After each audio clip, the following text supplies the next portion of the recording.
మహానాడు దద్దరిల్లింది. ఉమ్మడి కడప జిల్లా వేదికగా జరిగినటువంటి మహానాడు మొదటి రోజు కార్యక్రమం అంగరంగ వైభవంగా జరిగింది. ముఖ్యమంత్రి చంద్రబాబు నాయుడు గారి అధ్యక్షతన మరి నారా లోకేష్, అదేవిధంగా ఆంధ్రప్రదేశ్ రాష్ట్రానికి చెందినటువంటి టీడీపీ నేతలు, అదేవిధంగా తెలంగాణ రాష్ట్రానికి చెందినటువంటి టీడీపీ నేతలు కూడా ఈ కార్యక్రమానికి హాజరయ్యారు. ఏపీలో దాదాపుగా టీడీపీ ఎమ్మెల్యేలు, మంత్రులందరూ కూడా ఈ కార్యక్రమానికి హాజరయ్యారు. అంగరంగ వైభవంగా ఉమ్మడి కడప జిల్లాలో మహానాడు మొదటి రోజు కార్యక్రమం జరిగింది.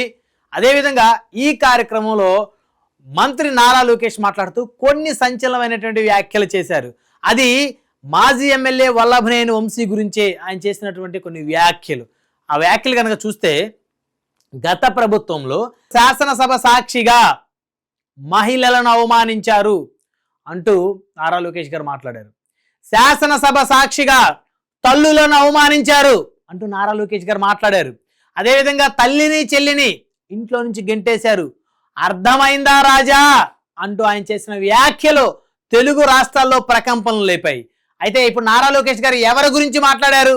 100కి 100% వల్లభనేని వంశీ గారిని దృష్టిలో పెట్టుకొని నారా లోకేష్ గారు ఆ వ్యాఖ్యలు చేశారు. ఎందుకంటే గత ప్రభుత్వంలో శాసనసభ సాక్షిగా నారా భువనేశ్వర్ గారికి అవమానం జరిగినటువంటి విషయం అందరికీ తెలిసిందే. ఎందుకంటే వల్లభనేని వంశీ గారు నారా లోకేష్ గారు పుట్టుకునే అవమానిస్తూ భువనేశ్వర్ గారి శీలాన్ని శంకిస్తూ ఆయన ఆ రోజు చేసినటువంటి ఆ వ్యాఖ్యలు రెండు తెలుగు రాష్ట్రాలు కాదు, ప్రపంచవ్యాప్తంగా ఉన్న ప్రతి తెలుగువాడు ముక్కున వేలేసుకున్నాడు. ఒక ఎమ్మెల్యే అయ్యిండి ఇంత నీచంగా మాట్లాడతారా? అందులోనూ జగన్మోహన్ రెడ్డి గారు కనీసం ఆ విధంగా మాట్లాడే వ్యక్తులను కంట్రోల్ చేయలేకపోతారా? అందులోనూ అదే చర్చ మళ్ళీ శాసనసభలో కూడా ఆ చర్చ జరిపి మరి వెనక నుంచి కొంతమంది ఆ రోజు వైసీపీ ఎమ్మెల్యేలు, వైసీపీ మంత్రులు మరి చంద్రబాబు నాయుడు గారు మాట్లాడుతున్నప్పుడు, అసెంబ్లీలో మాట్లాడుతున్నప్పుడు వారు వెనక నుంచి చేసిన కామెంట్స్, ఆ కామెంట్స్లో నారా భువనేశ్వర్ గారి గురించి చేసిన కామెంట్స్, నారా లోకేష్ గారు పుట్టు గురించి చేసిన కామెంట్స్ ప్రతి తెలుగువాడు కూడా మర్చిపోయే పరిస్థితి కాదనే విషయం అందరూ తెలుసు. సో ఆ విషయాల్ని మళ్ళీ ఈరోజు నారా లోకేష్ గారు ఇండైరెక్ట్ గా ప్రస్తావించారు. ఇప్పటికే వల్లభనేని వంశీ గారు అనేక కేసుల్లో చిక్కుకున్నారు. అనేక కేసుల్లో ఆయన ప్రస్తుతం జైలు జీవితాన్ని గడుపుతున్నారు, రిమాండ్ ఖైదీగా ఉన్నారు. ఒక కేసులో ఆయనకు బెయిల్ వచ్చేలోపు మరొక కేసులో ఆయన రిమాండ్కి వెళ్తా ఉన్నారు. సో ఇప్పుడు లేటెస్ట్గా ఆయన గన్నవరం నియోజకవర్గానికి సంబంధించినటువంటి నకిలీ ఇళ్ల పట్టాలు పంపిణీ చేశాడన్న కేసులో ప్రస్తుతం ఆయన రిమాండ్లో ఉన్నాడు. ఇప్పుడు ఈ కేసులో బెయిల్ వచ్చినప్పటికీ మరొక కేసులో పోలీసులు ఆయన్ని కస్టడీకి కోరేటువంటి అవకాశం ఉంది. ఇలాగా దాదాపు 100 రోజులు దాటింది. వల్లభనేని వంశీ జైల్లోనే ఉన్నాడు. ఒక కేసులో బెయిల్ వస్తే మరొక కేసులో అరెస్ట్ అవుతున్నాడు, ఒక కేసులో బెయిల్ ఇస్తే మరొక కేసులో అరెస్ట్ అవుతున్నాడు. ఒక్కటి కాదు, దాదాపు 100 కేసులు వల్లభనేని వంశీ కోసం ఇప్పటికీ కూడా సిద్ధంగా ఉన్న పరిస్థితులు చాలా స్పష్టంగా కనపడతా ఉన్నాయి. ఎందుకంటే గతంలో ఆయన మాట్లాడిన మాటలు ఏవైతే అన్నాయో యావత్ తెలుగుదేశం పార్టీలో ఉన్నటువంటి తెలుగుదేశం కార్యకర్తకు ఆగ్రహం తెప్పించాయి. సాక్షాత్ నారా లోకేష్ గారు పుట్టుకను అవమానించాడు. సో ఈరోజు నారా లోకేష్ గారు ముఖ్యమంత్రి తర్వాత ముఖ్యమంత్రి కుమారుడు ఆయన. మరి తెలుగుదేశం పార్టీ భవిష్యత్ ఆశాకిరణం ఆయన. గల్లీ నుంచి ఢిల్లీ వరకు ఆయనకు కూడా పెద్ద స్థాయి పరిచయాలు ఉన్నాయి. ఒక రాష్ట్ర ప్రభుత్వం ఆయన చేతుల్లో ఉంది. మరి అలాంటప్పుడు వల్లభనేని వంశీ గారు ఏ విధంగా బయటకు వస్తారనే చర్చ కూడా జరుగుతుంది. అఫ్కోర్స్ 100 రోజులు దాటిపోయింది, పోనీలే. మరి వల్లభనేని వంశీ గారి ఆరోగ్యం రోజు రోజుకి కూడా సన్నగిలుతూ ఉంది. అనారోగ్యాన్ని బారిన పడతా ఉన్నాడు. నిమిషానికి 10 సార్లు ఆయన దగ్గుతూ ఉన్నాడు. శ్వాస తీసుకోవడం కూడా ఆయనకి ఇబ్బందిగా ఉంది. ఇప్పటికే పలుసార్లు ప్రభుత్వ ఆసుపత్రిలో పోలీసులు ఆయన్ని చికిత్స చేయించిన పరిస్థితి ఉంది. అయినప్పటికీ కూడా ఆయన ఆరోగ్యం కుదుట పడే పరిస్థితి లేకుండా పోతుంది. రోజు రోజుకి వల్లభనేని వంశీ గారి ఆరోగ్యం క్షీణిస్తుంది.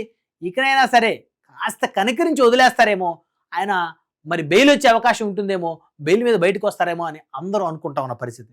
కానీ ఈరోజు ఉమ్మడి కడప జిల్లా వేదికగా జరిగిన మహానాడు మొదటి రోజు జరిగినటువంటి కార్యక్రమంలో వల్లభనేని వంశీ గారి గురించి నారా లోకేష్ గారు ఇండైరెక్ట్ గా వార్నింగ్ ఇచ్చారు.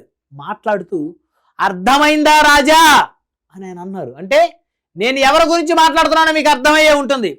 తల్లులను అవమానించిన వారిని, ఆడవాళ్ళను అవమానించిన వారిని, తప్పు చేసిన వారిని ఎవరిని విడిచిపెట్టే ప్రసక్తే లేదంటూ నారా లోకేష్ గారు అంత పెద్ద మహానాడు వేదికగా ఆయన చేసినటువంటి ఆ వ్యాఖ్యలు ఏవైతే ఉన్నాయో ఇక వల్లభనేని వంశీ గారిని కాపాడటం ఎవరి తరం కాదు అనేటువంటి ఒక ఇండికేషన్ రాష్ట్రంలో ఉన్నటువంటి వైఎస్ఆర్ కాంగ్రెస్ పార్టీ శ్రేణుల్లో బలంగా వెళ్ళిపోయింది.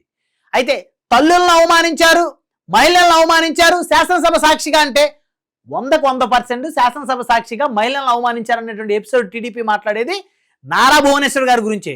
ఎందుకంటే భువనేశ్వర్ గారి శీలాన్ని శంకిస్తూ వారు మాట్లాడారు, నారా లోకేష్ గారు పుట్టుకుని అవమానిస్తూ వారు మాట్లాడారు, చంద్రబాబు నాయుడు గారు టీడీపీ ఎమ్మెల్యేలు అసెంబ్లీలో గత 5 ఏళ్ల అసెంబ్లీలో మాట్లాడుతున్న క్రమంలో వారు వెనక నుంచి కామెంటరీ చేశారు. నారా లోకేష్ గారిని, భువనేశ్వర్ గారిని అసభ్యంగా మాట్లాడారు. ఆ వీడియోలు ఇప్పటికీ కూడా యూట్యూబ్లో దొరుకుతాయి. మరి అవన్నీ కూడా లోకేష్ గారు మర్చిపోయే పరిస్థితి లేనట్టు స్పష్టంగా కనబడుతుంది. వల్లభనేని వంశీని క్షమించే పరిస్థితి లేనట్టు స్పష్టంగా కనబడతా ఉంది. ఆయన ఆరోగ్యం క్షీణిస్తున్నా, ఆయన పరిస్థితి రోజు రోజుకి డౌన్ అవుతున్నా, ఆయన భార్య పిల్లలు కంటతడి పెట్టి బోరును విలపిస్తున్నా, వల్లభనేని వంశీ పూర్తిగా 20 కేజీల పైగా బరువు తగ్గిపోయి ఆరోగ్యం పూర్తిగా క్షీణిస్తున్నా ఆయన్ని ఎవరు కూడా కనికరించే పరిస్థితి లేకుండా పోతుంది. 100 రోజులు దాటిపోయింది కదా, కనీసం ఇప్పటికైనా కాస్త ఆయన విషయంలో మరి ఎవరైతే పెద్ద ఎత్తున చొరవ చూపారో వారు ఆయన విషయంలో కాస్త కనికరిస్తారేమో అని అనుకుంటున్న తరుణంలో, ఆయనకి బెయిల్ వస్తుందేమో అని చర్చ జరుగుతున్నటువంటి తరుణంలో మహానాడు వేదికగా నారా లోకేష్ గారు చేసిన వ్యాఖ్యలు ఇక కొన్ని రోజుల వరకు వల్లభనేని వంశీ గారిగా బెయిల్ వచ్చే పరిస్థితి లేదు అనే విధంగా స్పష్టంగా అర్థమవుతుంది. ఏదైతే బోరుగడ్డ అనిల్ అనేటువంటి ఒక ఉన్మాది గత ప్రభుత్వంలో ఇష్టానుసారంగా మహిళల పట్ల, రాజకీయ నాయకుల భార్యల పట్ల, వారి పిల్లల పట్ల నీచంగా మాట్లాడాడు. దాదాపు ఎన్నో నెలల నుంచి అతను జైలు జీవితం గడుపుతా ఉన్నాడు. ప్రభుత్వం వచ్చిన దాదాపు 3-4 నెలల తర్వాత నుంచి కూడా మరి బోరుగడ్డ అనిల్ మరి పెద్ద ఎత్తున టార్గెట్ అయ్యాడు. అతను జైలు జీవితాన్ని గడుపుతా ఉన్నాడు. కానీ వల్లభనేని వంశీ కూడా అంతకన్నా ఎక్కువగా మరి ఆయన జైలు జీవితాన్ని గడిపేటువంటి పరిస్థితులు స్పష్టంగా కనపడుతూ ఉన్నాయి. దానికి ఉదాహరణే మహానాడు వేదికగా నారా లోకేష్ ఇచ్చినటువంటి వార్నింగ్. ఎవరిని వదిలిపెట్టమన్నాడు. మహిళల్ని ఇష్టానుసారంగా దూషించారు. తెలుగుదేశం పార్టీ మహిళల ఆత్మగౌరవం కోసం పుట్టిన పార్టీ, మహిళల ఆత్మగౌరవాన్ని కాపాడే పార్టీ. కాబట్టి మహిళల్ని ఎవరిని కించపరిచినా, ఎవరైనా సరే మహిళలను అవమానించినా వారిని ఎవరిని కూడా వదిలిపెట్టమని చెప్పి సంకేతం ఇవ్వటమే కాకుండా శాసనసభ సాక్షిగా అంటూ మహిళలను అవమానించారంటూ ఆయన గతంలో ఆయన తల్లిగారికి జరిగిన అవమానాన్ని మరొకసారి అంత పెద్ద మహానాడు వేదికగా ఆయన గుర్తు చేశారు అంటే ఖచ్చితంగా ఆయన మైండ్లో వల్లభనేని వంశీ ప్రతి క్షణం ఉన్నాడు. గతంలో కూడా వల్లభనేని వంశీ మరి నారా లోకేష్ గారు ప్రతిష్టాత్మకంగా మరి పార్టీకి సంబంధించిన కార్యకర్తలతోటి జూమ్ మీటింగ్లు ఏర్పాటు చేసుకుంటే మరి ఆయన ఎలా వచ్చాడో తెలియదు. జూమ్ లింక్లో జాయిన్ అయిపోయి లోకేష్ గారిని కామెంట్ చేశాడు. ఇలా గతంలో ఆయన కూడా ఇష్టానుసారంగా మాట్లాడాడు. అయినప్పటికీ కూడా సరే 3 నెలలు పైగా దాదాపు శిక్ష అనుభవిస్తా ఉన్నాడు జైల్లో, అంటే రిమాండ్ ఖైదీగా ఉన్నాడు, జైల్లో ఇబ్బంది పడతా ఉన్నాడు, ఆరోగ్యం బాగలేదు, రోజు రోజుకి క్షీణించిపోతున్న ఆరోగ్యం. సో పోనీలే పాపం వదిలేస్తారేమో, వదిలేయాలి, ఒక మనిషికి మరి మనిషి అయిన తర్వాత పశ్చాత్తాపడతాడు, ఒక అవకాశం ఇవ్వాలి, ఇస్తారేమో, ఎందుకంటే టీడీపీ వైఎస్ఆర్సీపీ లాగా అంత క్రూరంగా ఉండదు అనే అభిప్రాయం ఉన్నటువంటి వారికి ఈరోజు కుండ బద్దలు కొట్టినట్టు చెప్పేశాడు నారా లోకేష్ గారు. అర్థమైందా రాజా అంటే ఆయన కొట్టిన ఒకే ఒక డైలాగ్, సినిమా డైలాగ్ తోటి నిన్ను వదిలిపెట్టను వల్లభనేని వంశీ, నీ అంతం నా పంతం అనే విధంగా ఆయన చెప్పాడు. అసలు వేదిక దేనికి మహానాడు వేదిక? తెలుగుదేశం పార్టీ ఏదైతే వారి యొక్క విధి విధానాలను, వారి యొక్క భవిష్యత్తు కార్యాచరణను, వాటి గురించి చర్చించుకోవడం కోసం పెట్టుకున్నటువంటి కార్యక్రమం అది, వారి పార్టీ కార్యక్రమం, అదేం ప్రభుత్వ కార్యక్రమం కాదు. మరి ఆ పార్టీ కార్యక్రమంలో కూడా జైల్లో ఉన్నటువంటి వల్లభనేని వంశీని గురించి ఉద్దేశిస్తూ ఇండైరెక్ట్ గా ఆయన చేసిన కామెంట్స్ మరి ఇంకా భవిష్యత్తు వల్లభనేని వంశీకి ఎలా ఉండబోతుంది, వంశీని కాపాడే నాదుడు ఎవరు? ఆనాడు జగన్మోహన్ రెడ్డి అండదండతోటి ఇష్టానుసారంగా చెలరేగిపోయిన వల్లభనేని వంశీ మరి తెలుగుదేశం పార్టీ పెట్టిన భిక్షతోటి 2 సార్లు గన్నవరం నుంచి ఎమ్మెల్యేగా గెలిచిన వల్లభనేని వంశీ మరి ఏ అండ చూసుకొని మరి టీడీపీ వ్యవస్థాపక అధ్యక్షుడైనటువంటి ఎన్టీ రామారావు గారు కుమార్తెను దూషించాడు, అదేవిధంగా చంద్రబాబు నాయుడు గారు లోకేష్ గారిని ఇష్టానుసారంగా మాట్లాడాడు.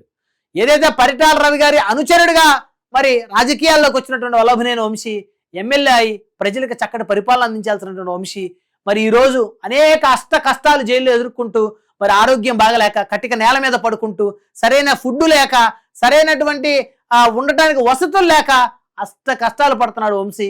మరి ఇలాంటి దుస్థితి ఎవరికి కూడా రాకూడదు అని చెప్పేసి కూడా అందరు కూడా బాధపడతా ఉన్నారు.